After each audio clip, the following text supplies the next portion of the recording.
Salut à tous, épisode 2 avec les Raptors. Vous allez voir, il va aller assez loin cet épisode. On va aller jusqu'au début des playoffs avec Pascal Siakam, Van Vliet, Lowry en tête de proue et peut-être parfois des facteurs X un petit peu surprenants. On peut parfois attendre que OG Anunoby passe un petit cap. On peut aussi essayer de profiter aussi de la force ascendante, quoi, on va dire, du dénommé Chris Boucher. Hein. Enfin voilà, il y a plein de petites choses sympathiques, mais c'est vrai que beaucoup dépend de Lowry avec Van Vliet qui honnêtement est très bon. Après, je sais pas, à 28 ans, je sais pas si on peut s'attendre plutôt à une progression encore un peu, à mon avis non, hein. Ou à une stabilisation, ou une régression à l'été suivant, je ne sais pas, on verra bien. Anunoby, il devrait progresser. Lowry, on devrait s'attendre à un peu de régression. Et puis, ce qui est clair, c'est que pour ce qui est de McCaw, on n'a pas beaucoup d'espoir. J'ai plus d'espoir en Terence Davis et à la limite conserver Norman Powell. Mais ce qu'il faudra, c'est lâcher la blinde pour OG Anunoby. Voilà donc aller probablement dans les 20 millions, là, surtout à l'été 2021 pour le conserver. Pascal Siakam, lui, il a encore plusieurs années de contrat, donc il n'y a pas de problème à ce niveau-là. Il est très très fort, on l'avait vu en fin d'épisode dernier, là où il s'était payé le luxe de défendre sur Jason Tatum. C'était un peu un pied de nez par rapport à ce qu'on avait vu dans la réalité. Souvenez-vous, demi-finale de conf l'année dernière dans la bulle, où Jaylen Brown avait muselé Siakam et Tatum s'était avéré totalement inarrêtable pour cette équipe. Bon, voilà, les Celtics font partie des équipes qui peuvent poser des problèmes à ces Raptors. Petit Chris Boucher, voilà, j'ai hâte de voir quel rôle il peut avoir dans la rotation.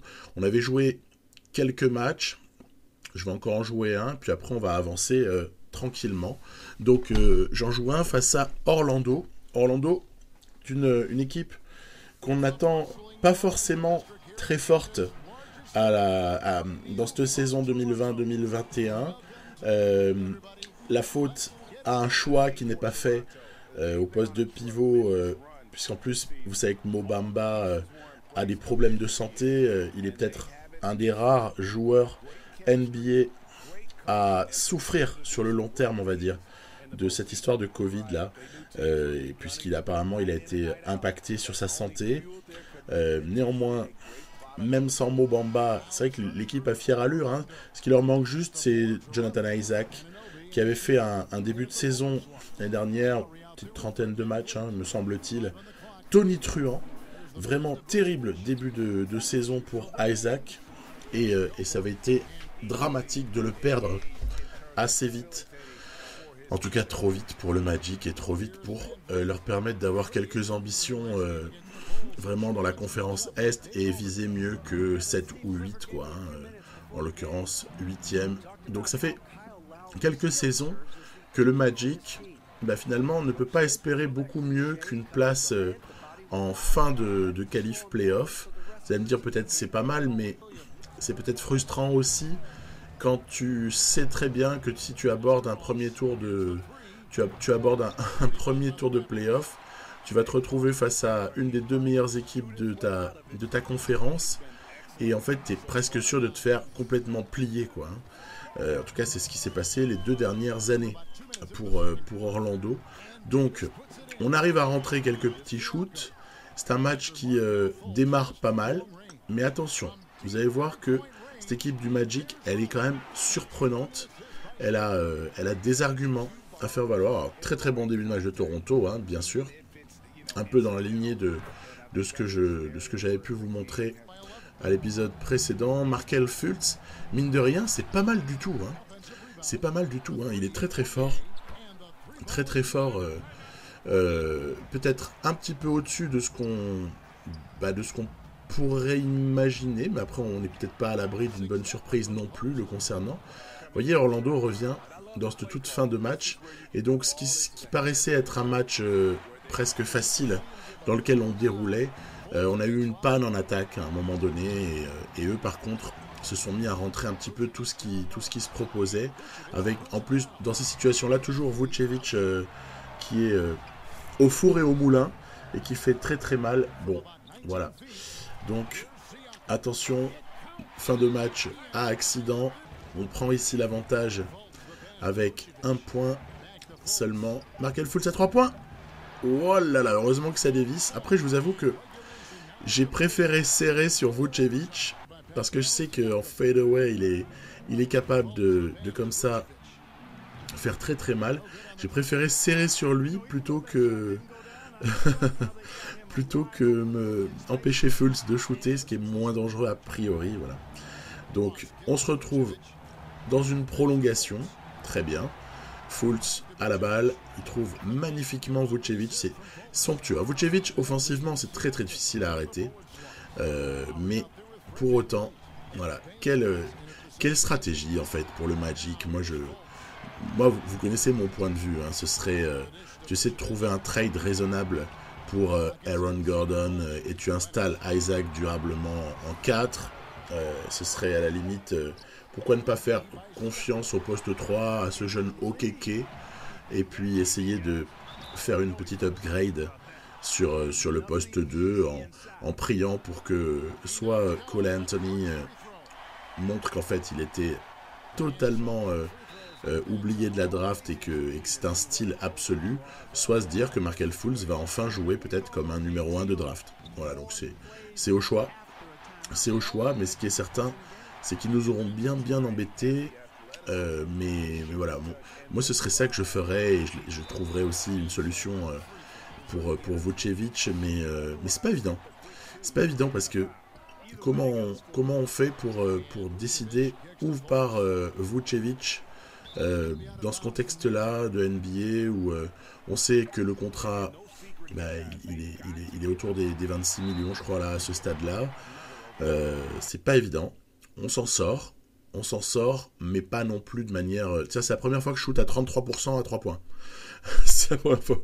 Je me dirais, t'en as mis 2 et t'en as pris que 6. Ouais, c'est sûr que si je m'amuse à en prendre 18, je vais pas faire 33% encore à ce stade-là. En tout cas, je le crains. On est encore en rodage à 3 points, même s'il commence à y avoir un petit peu de mieux. Il y a de moins en moins de bricasses. Donc, du gros Vucevic, on l'avait deviné. Du bon Markel Fultz. Et puis après, il faut essayer de simuler un petit peu les choses. Voilà, on avance. Petit Pistons, intéressant aussi. Pistons, occasion un peu de toucher ce sujet-là. Ils ont installé Derrick Rose en titulaire apparemment. Et Killian Hayes va sortir du banc. Killian Hayes, je peux le dire parce que ça impacte rien du tout, il sera dans le 5 Rookie of the Year. Donc ça veut dire que il y a grosse saison de Killian Hayes malgré des Pistons vraiment en difficulté qui, si vous avez vu mon épisode avec OKC, le numéro 2, vous savez que dans cette partie, les Pistons sont au fond de la NBA. Ils vont terminer avec le pire bilan en fait de la ligue. Ça n'empêche pas d'avoir quelques fulgurances et de pouvoir nous poser quelques soucis par moment. Très joli pick and roll ici entre justement Killian Hayes et Stewart. Stewart, j'aime bien. J'aime bien ce petit gars. Je sais pas qu'est-ce que ça pourra réellement donner. Mais bon, voilà, on est encore à l'époque de la saison où je laisse des minutes à Stanley Johnson. Vous verrez qu'à un moment donné, ça disparaîtra. J'arrêterai de lui en donner. Tiens, encore un petit shoot à 3 points. C'est toujours plaisir. C'est Anunoby qui aligne comme ça dans le corner. Donc, un match relativement maîtrisé. Ça va. On ne s'attendait pas à moins non plus. C'est bien aussi de jouer des matchs dans lesquels on a, on va dire, un petit peu de facilité. Parce que ça permet de tenter un petit peu plus de choses. Même si là, le pourcentage à 3 points aurait été calamiteux. Mais voilà. Hein, le seul que j'ai mis, je vous l'ai montré. Du très mauvais Terence Davis au shoot. Bon, beaucoup de choses à redire, mais globalement, quand même, notre défense permet de surmonter ce type d'équipe-là, sans trop forcer. Ensuite, les Bucks se proposent à nous. Le bilan est toujours bon. Défaite face aux Bucks. Intéressant de regarder éventuellement le tie-breaker face aux Bucks, en cas d'arrivée serrée, on va dire, au bout des 82 matchs que compte cette saison-là sur NBA 2K. On sait qu'il n'y en aura pas 82 dans la réalité. Donc 1-0 pour les Bucks dans le petit duel. Ça peut avoir son importance. On est ensuite en déplacement du côté de LA, où l'on perd contre les Lakers et on bat les Clippers. On continue. 8-4. Ça va. Battre les Blazers, c'est très très bien. Ensuite, les Mavericks, on va se faire tuer à ce moment-là par 45 points de Luka Doncic en simulation. Après, c'est pas du tout impossible, ce type de choses. Au contraire, ça va sûrement arriver très très souvent de voir Luka Doncic avec plus de 40 points qui assassine une bonne équipe en face. Les Nets ont fait le meilleur départ à l'Est, mais les Raptors sont bel et bien présents. C'est très serré avec les Bucks, et on voit des Sixers qui ne sont pas ridicules en ce début d'année.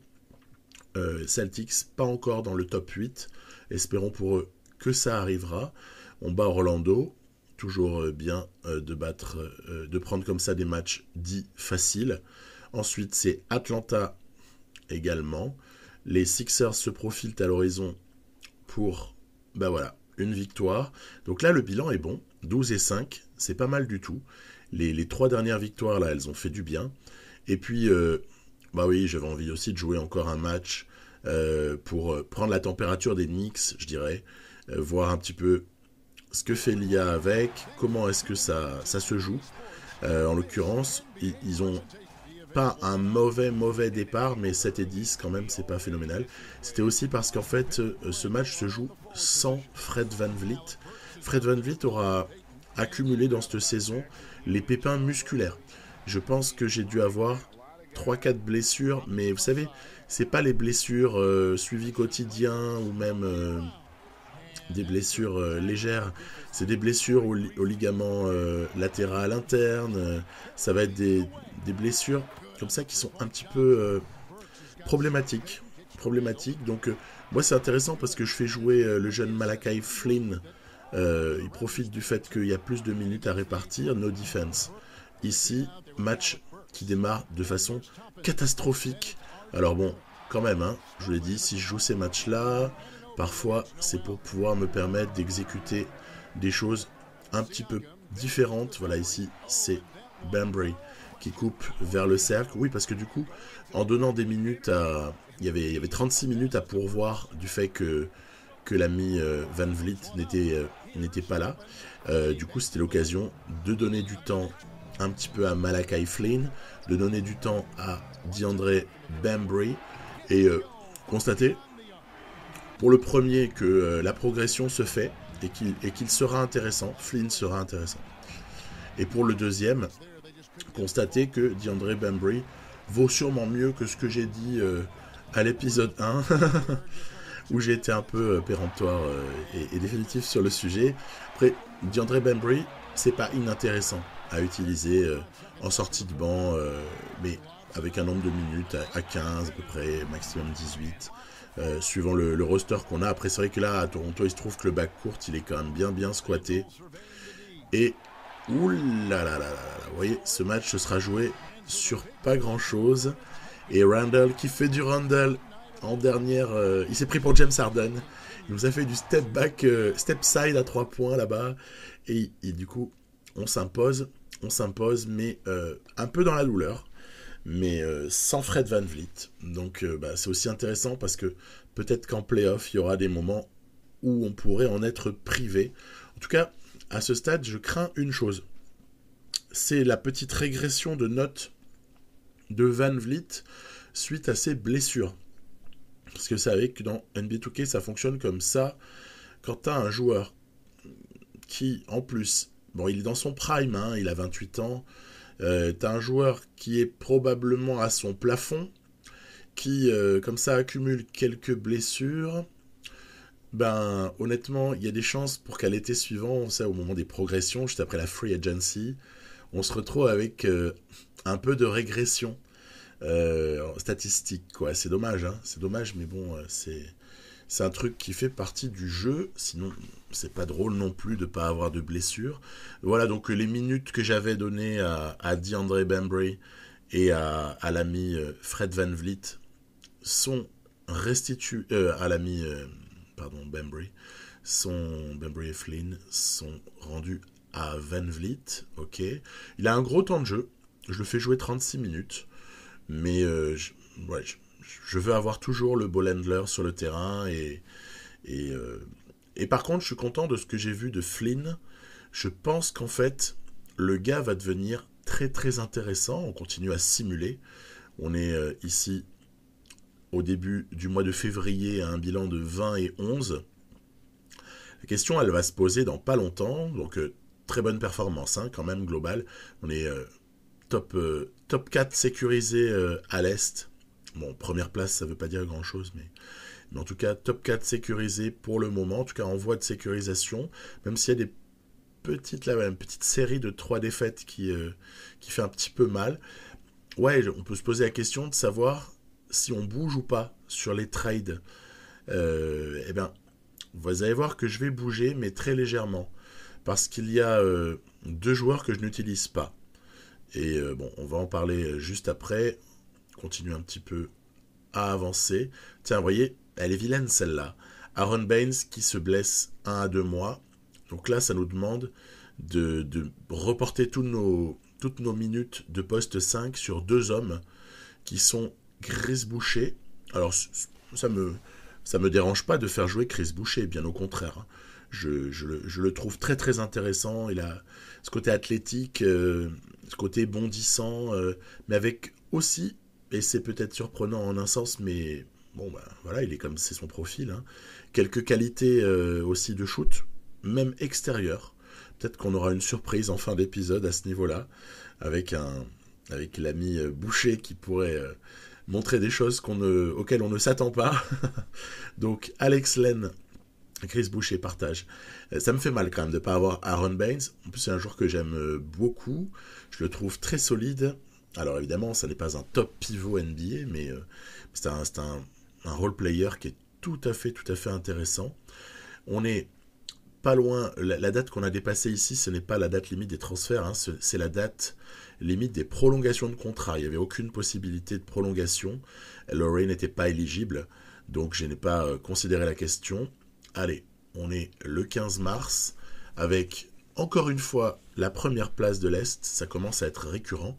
Les situations qui se clarifient derrière, parce qu'il y a quelques écarts qui se font. On avait les Cavs qui chutent un peu, on voit pas mal de petites choses. Donc la saison, là, elle va jusqu'au 25 mai environ. Hein, donc il reste quand même encore un petit peu plus de 2 mois. Pas mal de matchs à jouer. Et c'est là que je vais me dire, bon, écoute, les mecs que tu ne fais pas jouer sont peut-être monnayables ailleurs. Matt Thomas et Pat McCaw.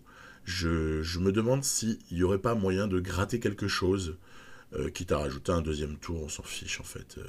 C'est pas bien grave, donc on fait un petit peu le tour des propositions. Et je tombe sur quelque chose qui m'a fait sens, mais c'était parce que c'était il y a quelques jours. PJ Tucker avait exprimé son malaise du côté de Houston. Dans la partie en plus, Houston sont très très bas. Ils tutoient le fond de l'Ouest, c'est assez surprenant, mais c'est comme ça. Donc PJ Tucker, mécontent, qui avait dit moi je veux aller à un endroit où on me désire. Écoutez, moi je tente le pari. PJ Tucker pour venir renforcer poste 4 surtout, et 3 un peu si le besoin s'en faisait sentir. Et du coup je suis obligé de réorganiser ma rotation, mais c'est plutôt une bonne nouvelle, hein, de prendre PJ Tucker comme ça avant d'aborder les playoffs, puisque là ça paraît assez établi. Moi je prends tous les jours un vétéran de ce genre-là, très très bon, nous le connaissons tous.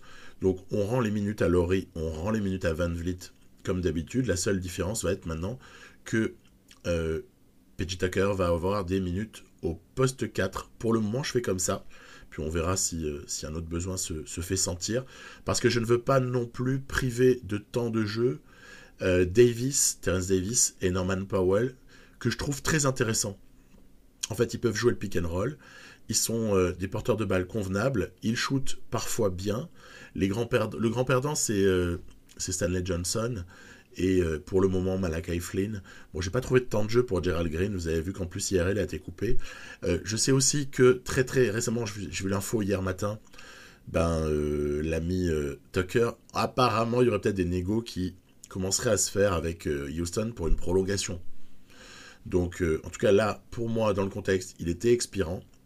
Et expirant, PJ Tucker, mécontent, plus Houston qui performe mal, égale trade totalement possible. Hein. Je pense que vous suivez bien mon raisonnement. En tout cas, moi, il me paraît logique. Allez. Donc, on est privé de Baines, mais on a le renfort de Tucker. Du coup, j'ai eu fatalement envie de tester petit PJ Tucker sur encore une fois une équipe de l'Est. Pas forcément une très bonne équipe, mais aussi pour un peu prendre confiance. De toute façon, il y aura les playoffs pour se confronter à des équipes beaucoup plus fortes, voire plus fortes que nous. Donc je m'émeus pas trop du fait d'oser jouer contre des équipes plus faibles. Voilà, donc ici, on est toujours dans le registre où, vous voyez, Chris Boucher apporte du rebond offensif, et derrière, ça enquille pour Fred VanVleet. Donc j'aime bien ce genre de séquence, parce que déjà, quand je mets un shoot à 3 points, c'est la fiesta à la maison. Et au-delà de ça, bon voilà, on fait un début correct. Le pick and roll, de toute façon, doit être exploité. Hein. Très très jolie action ici de Sexton. Pick and roll doit être exploité. On a là quelqu'un qui saute très très haut. On ne voit pas pourquoi on n'exploiterait pas Chris Boucher. Après, fixation au poste, Siakam qui libère pour un shooter. Voilà, ça c'est tout ce que j'aime. Et hop là, ça se bat dans la raquette, ça charbonne avec, encore une fois le dernier mot pour Boucher, devant une raquette de Cleveland un peu passive, disons-le, se faire embêter comme ça, à concéder 2 rebonds offensifs consécutivement. Siakam face à Kevin Love. Nous savons tous que sur le dynamisme, notamment la toupie Pascal Siakam ne peut pas être défendue par Kevin Love en 2021. Les autres choses que je vois, à part donc l'utilisation de Chris Boucher et son utilité même, bon, en face, parfois j'ai beaucoup de mal moi à défendre. Je ne sais pas si c'est votre cas aussi. Là c'est Okoro qui s'est illustré. Très bon, Okoro, très bon rookie. Très très bon rookie, super intéressant à suivre. J'ai du mal parfois à défendre les exploits individuels en pénétration des meneurs ou des arrières adverses. Ça c'est quelque chose que j'ai remarqué, c'est assez récurrent. J'encaisse des paniers sur des exploits alors peut-être pas Garland sur ce match-là, mais Sexton c'est pas mal illustré, Okoro également. Très très gros match de Chris Boucher, vous avez vu, c'est le statement game pour Boucher ici face au aux Cleveland Cavaliers. Est-ce que j'ose dire que ça a été une boucherie? Voilà. On la fera pas à chaque fois, promis. Donc le hashtag blague pourri est de sortie. Voilà, 23 mars, 35 et 17, toujours en tête, Toronto de l'Est. On va avoir la trade deadline dans quelques jours. Voilà, je l'ai dépassé parce que au final, le mouvement que je voulais faire, il a été fait. Il n'était pas question de toucher au reste de l'effectif. Et donc, se contenter de ça. All-Star Weekend. C'est vrai qu'a priori, on n'aura pas cette année. Mais bon, là, on est sur une saison de format normal. Donc, c'est normal qu'il y en ait un. Est-ce que quelqu'un a été All-Star à Toronto dans cette partie? Je ne pense pas. Je ne pense pas que même Laurie l'ait été. C'est bien dommage, mais c'est comme ça. Ni même Siakam. Donc... alors qu'on est premier, c'est un peu contestable tout de même. On aurait mérité d'avoir un joueur, pour être franc. Mais je vous dis une grosse bêtise. Siakam l'a été, autant pour moi. Autant pour moi, 2 victoires d'avance sur les Hawks qui surperforment. Bucks ne sont pas loin. Et on aborde là, maintenant, un peu la dernière ligne droite. Ah tiens, retour de Baines. Bonne nouvelle, on charge notre rotation avancée favorite. Je l'ai partagé, on m'avait demandé de partager parfois certaines rotations. Je l'ai mise, elle est dispo en téléchargement. Après, elle a rien d'inouï, honnêtement. Elle a rien d'inouï, c'est juste une petite répartition comme ça des minutes. Moi là, en l'occurrence, sur cette fin de saison, je démarre la fin de saison, ce ne sera pas le cas des playoffs, mais je démarre la fin de saison sur une rotation carrément à 3 à l'intérieur. Je me prends pas la tête. Ça veut dire qu'en gros, je redonne quand même des minutes à Alex Len malgré le retour de Banks. Et je limite un peu, même en minutes bouchées. Pas un problème, c'est pas un problème, vu la note. Overall, il va pas protester avec 18 minutes, donc je préfère répartir un peu les choses. Il n'y a que Van Vliet, en fait, sur lequel je tire beaucoup. Peut-être que c'est pour ça aussi que je l'ai blessé, de temps en temps, mais bon. Parce que je trouve que sinon, on est un peu juste.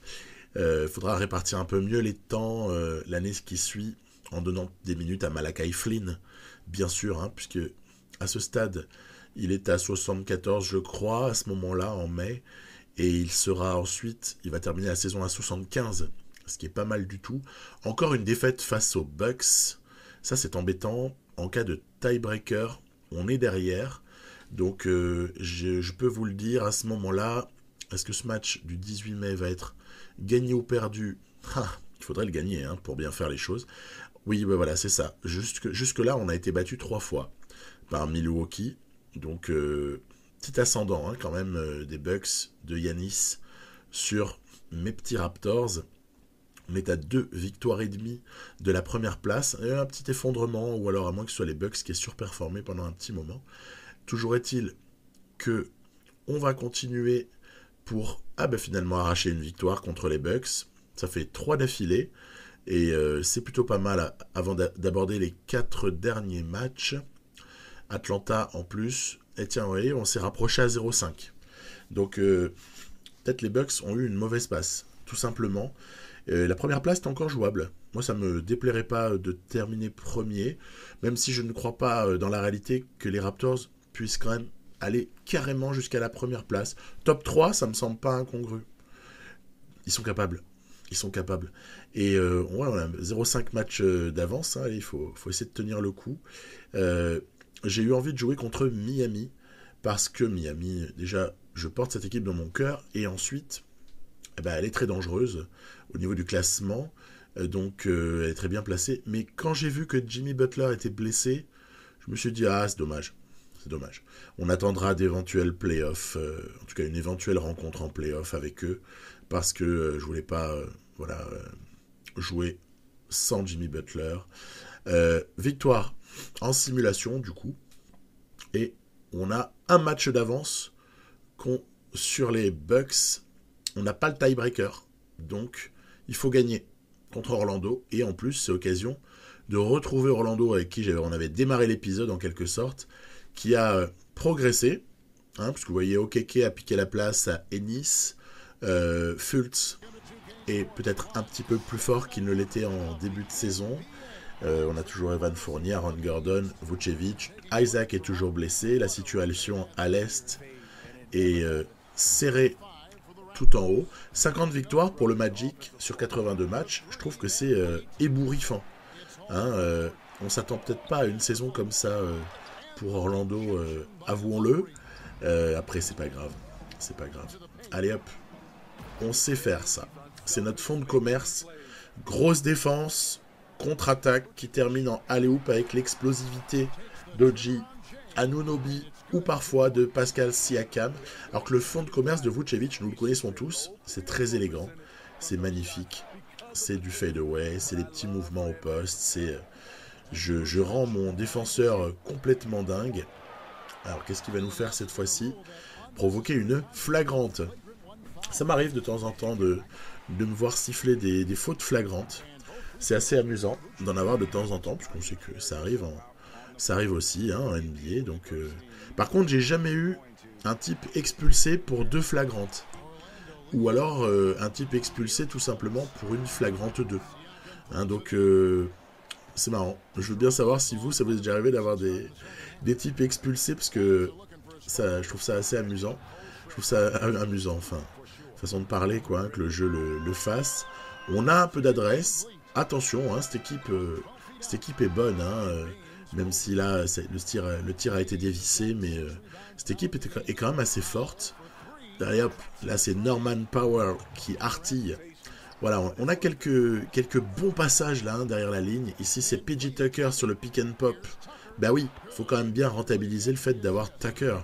Même si c'était pas dans le corner, mais c'est quand même toujours sympa. Alors du coup, je m'enflamme, j'en tente un peu plus. Et il y aura une fin de match. Bon, alors, pas d'inquiétude sur la victoire a priori, mais il y aura une fin de match qui sera du coup à l'avantage du Magic. Notamment ici, Fultz. Très fort, hein, j'ai trouvé du très très bon Markel Fultz sur ce match-là. Regardez ici, cette action, elle est assez somptueuse.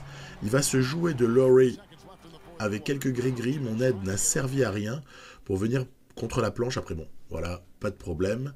Voilà, 5 sur 18. C'est peut-être mon meilleur total à 3 points depuis le nouveau jeu. Du très bon Siakam. On aura gagné ce match, notamment parce que le rebond aura été bien maîtrisé. Je remarque qu'avec cette équipe aussi, on souffre pas trop au niveau du rebond. Je trouve que c'est super appréciable, à moins qu'il y ait un changement de codage par rapport à NBA 2K20. Donc on est premier, c'est la suite qui nous le dira. Mais en tout cas, j'ai l'impression que c'est codé un petit peu différemment. Un peu moins au désavantage du joueur humain. 55 et 27 est un très bon bilan, je pense, pour ces Raptors. Giannis Antetokounmpo sera MVP de la saison. C'est très logique. 34 points, 16 rebonds, 6 passes et presque 2 contres et 1,5 interception. C'est monstrueux. LaMelo Ball, Rookie of the Year. Écoutez, pourquoi pas. Pourquoi pas. On peut pas prévoir ces choses-là. Spencer Dinwiddie, 6e homme de l'année. Ah oui, c'est vrai qu'on a du bon Brooklyn Nets dans cette partie. Le Defensive Player of the Year, c'est également pour Giannis, qui fait un 2e doublé consécutif. Le petit Bazley de mon Thunder, là, dans l'autre série, est Most Improved Player. Donc c'est quand même sympa. Et c'est Frank Vogel des Lakers qui est coach de l'année, avec un, mais c'est toujours comme ça, fort joli 5 de la première All-NBA Team. La deuxième n'est pas mal du tout. Alors, on a Curry Young avec Kawhi et Anthony Davis, Bam Adebayo. Je pense qu'il y a du très très lourd. Alors, on n'est pas invité, hein. On n'est pas invité à ces équipes-là. On va passer à la troisième. Voilà, si l'on veut bien. Kevin Durant, Russell Westbrook, James Harden, Jason Tatum, Towns.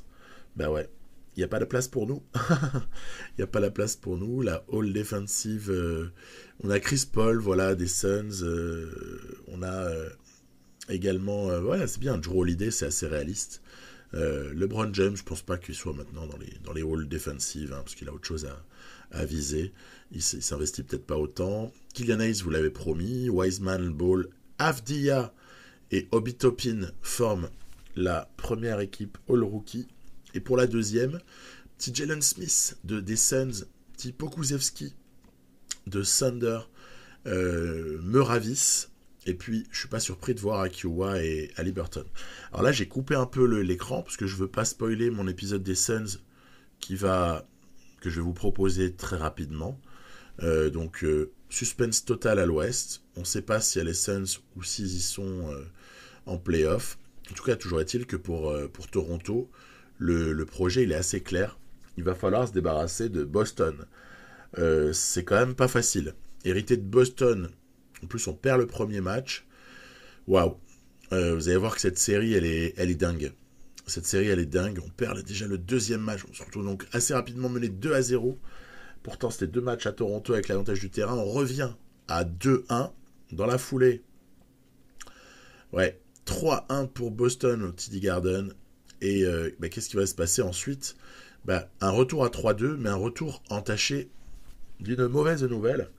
Mauvaise nouvelle qui est, regardez ici, la blessure. Alors ça, voilà, c'est le ligament interne droit. Le Van Vliet est un petit peu en cristal. Hein. Il se blesse un peu trop souvent à mon goût. Donc il va falloir adapter. Et là, playoff ou pas, donc en l'occurrence playoff, je vais, tant pis, décharger un peu Van Vliet, mais je vais pas l'enlever. Playoff, tu joues blessé. Hein. Et le décharger un petit peu de ses 36 minutes. Et donner quelques minutes à Malachi Flynn, parce qu'honnêtement, il est bon. Il est bon et il mérite de jouer. On voit que Brooklyn est déjà passé, Milwaukee en situation favorable, ainsi que les Hawks. Mais la série n'est pas terminée face aux Heat. On va jouer ce match 6, donc du côté de Boston. Donc là, pour le coup, c'est un do or die pour nous. Hein. C'est peut-être pas encore le vaincre ou mourir, le fameux la victoire ou la tête basse du match 7 éventuel. Mais il faut aller le chercher, celui-là. Et il va être assez incroyable. Donc c'est pour ça que j'en ai fait un long résumé. Et on terminera par là, quelle que soit l'issue du match. Donc vous allez voir le Kemba Game. Qu'est-ce qu'il est fort, le Kemba, là-dessus. Là, il nous a fait du Kyrie Irving en version plus. C'est extraordinaire. Extraordinaire début de match, et pas que, de Kemba. On va avoir, nos petites actions de référence. Ici, j'essaie de prendre Tig sur la ligne de fond, voilà, avec Van Vliet, profitant de la pause d'écran et la feinte de prise d'écran. On a Terrence Davis qui a la bonne idée d'enquiller à 3 points. Le match est très serré. Hein. Le match est très serré parce que j'utilise tout ce que je peux pour rester au contact de Celtics, pour lesquels Walker joue sa partition, et elle est belle. À noter que dans la rotation, il donne des minutes à l'intérieur, donc il donne le plus de temps à Tace. Oh là là, que c'est terrible. Tatum en sortie d'écran, ça fait trop mal. Tatum est un joueur ultime un peu. Hein. C'est extraordinaire de le voir. Je vais vous dire, tellement je le trouve beau à voir jouer, y compris dans le jeu, et je suis très très fan de Jason Tatum IRL. Que en fait, quand il fait un beau truc et que je joue contre, je suis presque content en fait, tellement je trouve ça somptueux. Quoi. Kemba ici, bam, qui artille, et ça fait mal. Hein. On est à moins 13. Hein. Moins 13 avec des shoots en plus. Bam, on a pris la planche, on a envoyé ses bricoramas derrière Kemba mi-distance sur la contre-attaque. Tac, c'est fait. Là, ça va pas. Honnêtement, on voit l'élimination de très très près. D'ailleurs, peut-être même être pourtant pas longtemps. On va pas se mentir. Et qu'est-ce qu'ils vont nous proposer? Alors souvent, ils mettent Tace comme ça. Et puis après, il y a des curls. Il y a des mouvements très nombreux et très intelligents des uns et des autres. Alors en l'occurrence là, c'est carrément Jaylen Brown qui, en insolence, les fait passer à plus 14 sur un magnifique shoot contesté à 3 points. Et derrière, allez, vas-y que je pénètre. Donc ça sent mauvais, on est passé par moins 16. Là, c'est Tristan Thompson qui occupe des minutes au poste 5. Ils font parfois jouer Rob Williams. Oh là là là. C'est du tableau noir. Hein. C'est les Celtics dans tout ce qu'on peut aimer de leur part. Il y aura une lueur d'espoir ici, signé Malachi Flynn, juste avant la fin de sa période, de sa présence sur le terrain. On va quand même être en situation où, parce qu'ils ont eu beaucoup de réussite, il y a bien un moment où ça s'équilibre, on va revenir à moins 10. Et là, on sait que 2 minutes moins 10, c'est quand même pas évident. Alors je vais revenir à mes bonnes petites recettes. Le pick and roll, la défense à toute blinde autant que possible, et des petites contre-attaques assez facilement conclues. Parce qu'en fait, dès qu'on a le stop défensif, on a moyen d'espérer quelque chose. On revient ainsi à moins 6, ce qui est juste miraculeux. Attention, 1 contre 1, Tatum, Siakam. Comment est-ce que ça va être contesté? Yes. Et le rebond est sécurisé par Chris Boucher. La contre-attaque, Anunoby, Siakam. C'est le tube de cette toute fin de match. On revient à moins 2. Attention à la pénétration de Tatum qui force un peu sur son shoot. Rebond une nouvelle fois sécurisé par Chris Boucher. La contre-attaque toujours pour... Bam, Siakam, et on revient à égalité suite à une série de, je sais plus, au moins 7 ou 8 stops défensifs. C'est un truc mais complètement irréel. Ça n'existe pas, ces choses-là. 7 ou 8 stops défensifs face aux Celtics dans les... alors si on convertit, ce serait dans les 5 dernières minutes, quoi. C'est irréel. Là, il me reste une faute à donner. Voilà. Avant que l'attaque des Celtics se mette en place et qu'il y ait un ice screen ou comme ça qui vienne, j'ai fait faute pour couper ça et forcer les Celtics à trouver un petit peu autre chose. Siakam sur Tatum. Oh là là là là là. On arrache donc la prolongation. Ben oui, faire des sales fautes, ça fait aussi partie du jeu. Hein. Donc, je m'en suis pas privé. J'ai fait ce que j'avais à faire. On est en prolongation maintenant. On peut encore espérer survivre dans cette série. Thompson est sur le terrain. J'ai laissé Boucher. On a Tig ici qui, en sortie d'écran, prend un shoot. C'était peut-être pas le mieux placé pour shooter ici. Et là, regardez, dans le corner, Anunoby qui nous... il le met au meilleur moment en fait. Hein. C'est pile là qu'on les voulait les 3 points. Hein. Donc vous allez voir, c'est pas fini. Sur l'attaque suivante. Bala Brown qui travaille son défenseur. Smart a un shoot ouvert, mais je préfère que ce soit Smart qui ait le shoot ouvert. Et derrière, fixation, accès au panier peu évident, mais Boucher est ouvert à 3 points. Chris Boucher, quoi, qui vient mettre un deuxième 3 points consécutif après Anunoby. On est en train de vivre un conte à la... c'est Walt Disney, là. Hein. Tu as plus 6 en prolongation après avoir été à un moment donné mené de 16 points. Alors, quand même, Tatum... Eh ben non, pas quand même du tout. On se bat comme des fous. Regardez, ça arrache du rebond. Shoot ouvert pour Kemba, presque, en tout cas... Et on sécurise finalement ce rebond. Wow, ça, c'était l'action du match, probablement. Parce que c'était celle qu'il fallait à tout prix arracher. Derrière, en plus, il y aura une bonne défense avec un rebond pour Baines. Ouais, j'ai refait venir Baines un peu parce que Boucher était mort. On temporise, l'horloge est pour nous. Hein. Il faut consommer du temps. Hein. Fixation, poste bas pour, évidemment, si Siakam coupe vers le cercle et que personne ne le suit réellement. C'est un panier gratuit. Tatum défendu en cette fin de match par Siakam, hein. Enfin défendu autant que faire se peut, je dirais, parce qu'en termes de mobilité il est un petit peu inférieur Siakam, mais bon, il a d'autres choses à opposer, notamment son envergure et quand même un certain côté athlétique. Allez, il nous faut un dernier panier. Bam. Allez, 50 secondes plus 8. Je crois que l'exploit est en marche. Je parle d'exploit parce qu'il y avait un gros retard, hein. Sinon, en soi, c'était pas un exploit pur de battre les Celtics. Attention quand même à la fin là. Ce serait dommage de se faire récupérer alors qu'on a fait tout le boulot. On va aller sur la ligne avec Lowry par exemple. Oui, ça paraît être un bon choix. Mais peut-être qu'il faudrait quand même, regardez, arriver à sortir la balle. Excellent pressing. Punaise, on va aller à l'entre-deux. Ils ont Smart qui a réussi à arracher le jump ball sur cette sortie. Il fallait prendre temps mort. J'ai été naïf. Mais après, heureusement, on a un avantage de taille. Ce qui fait qu'on va pouvoir ensuite sortir de notre camp plus calmement. Voilà, plus 5, trentaine de secondes. Ça sent bon, mais on va surtout pas se précipiter. Voilà, essayer de jouer une dernière action. Hop là, tiens, shoot ouvert. Ah bah non, ça rentre pas. Et derrière, il reste 18 secondes. Méfions-nous. On n'est pas à un rebondissement près dans ce match. Kemba se démarque, regardez. Il n'a pas été servi. C'est Jay Tatum qui va venir comme ça de très très près pénétrer. Il y avait plusieurs mouvements intéressants, mais d'ailleurs c'est ce que je retiens. Hein. Cette équipe des Celtics, alors là c'est big up à Brad Stevens, hein. Même virtuellement. Hein. Même quand on est dans un jeu, il se démarque super intelligemment. Il y a tout le temps du mouvement et c'est trop beau à voir jouer. Donc, chapeau. Voilà. Il y a de l'amour dans mes propos. La faute sur le shoot à 3 points, on n'était peut-être pas obligé. Hein, si vous voyez ce que je veux dire, surtout Kemba a mis les 3. On va donc tranquillement envoyer Larry sur la ligne. Plus de points et moins de passes. Moins de passes surtout chez mes meneurs parce que j'ai joué un peu différemment. Sur ce match-là, j'ai moins été chercher les alley-oops. Là, le shoot est quand même casse-croûte. Le rebond est sécurisé. Et on arrache le droit à un match 7. Waouh. Quelle intensité.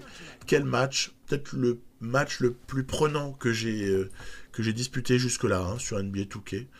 Je pense que c'est celui qui m'a fait le plus transpirer aussi, mais le plus d'émotions, donc le plus amusant également. Voilà, arrachage de match 7. Alors, Ça fait déjà 45 minutes là. Je vais pas le proposer maintenant. On le traitera en début d'épisode 3, hein, ce match 7. Et d'ici là, je vous souhaite surtout, amateurs de NBA, une très belle reprise.